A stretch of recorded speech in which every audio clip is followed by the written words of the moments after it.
Just like every country, Japan has had a colorful past. It is not exempted from gory history.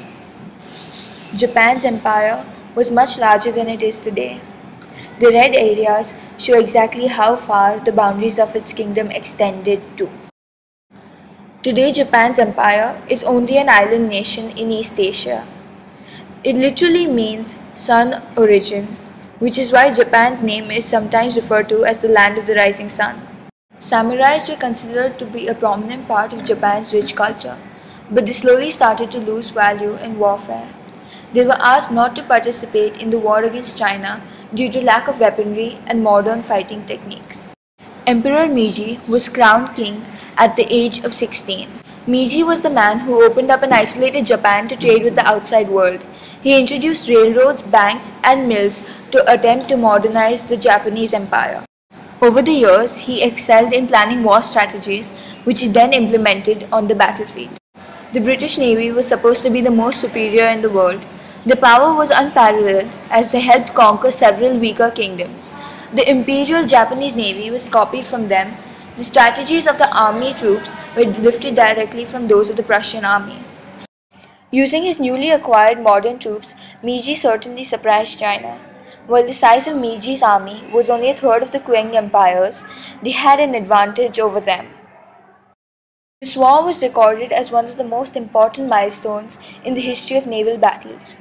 While the war lasted from 1st August 1894 to 17th April 1895, the Battle of Yalu was fiercely fought. China lost most of its defenses at the ports. While the ships could access the land, the Chinese army could not access the ships, making them much more vulnerable. Korea was a tributary state, hence under China's influence. Yet Japan signed a treaty that forced it to open trade with them. According to historical evidence, the war could have been avoided altogether if China hadn't misinformed Korea about Japan's governance. Korea refused to become a part of Japan, which enraged Meiji's empire and Meiji himself. Japan retaliated by announcing war against them. Meiji was ingenious when it came to strategizing the battle. They tried to use strategies which would rely on Korea's terrain and trap them within. This strategy was called safe flank. Due to the lack of numbers, they tried to make up for their weakness by wiping out China's war machines. This left numerous troops without weapons to raise against Japan. Korea was not an easy capture. While it was just the beginning for Japan's expansion, it was a devastating loss for China and its army. Since it is located in the Pacific Ocean, it lies to the east of the Sea of Japan, China, North Korea, South Korea, and Russia, stretching from the Sea of Okhotsk in the north to the East China Sea and Taiwan in the south. Due to the lack of its allies, Japan relied on its access from different points into China. Today, Japan will be considered a pioneer in technology and trade of the aforementioned. Yet in the early 19th century, Japan was one of the most isolated nations.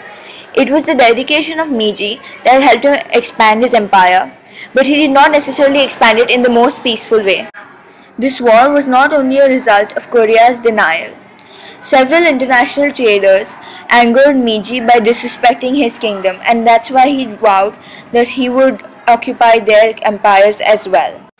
China's allies stepped in to prevent Japan from invading the Chinese empire itself, but Japan still managed to win over Korea. The army celebrated their victory by taking to the streets and holding Korean civilians prisoners.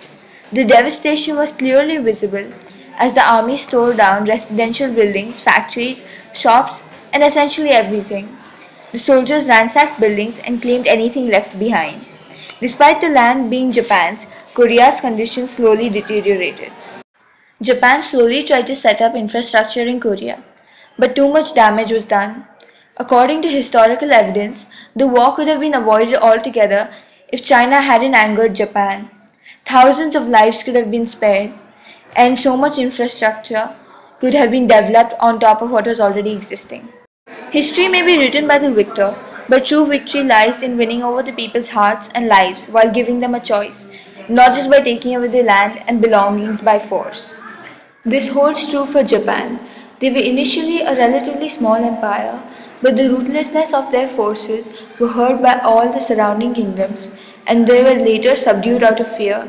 The colony expanded greatly, while human values were lost in the process. Hence, truly, Japan was not the victim.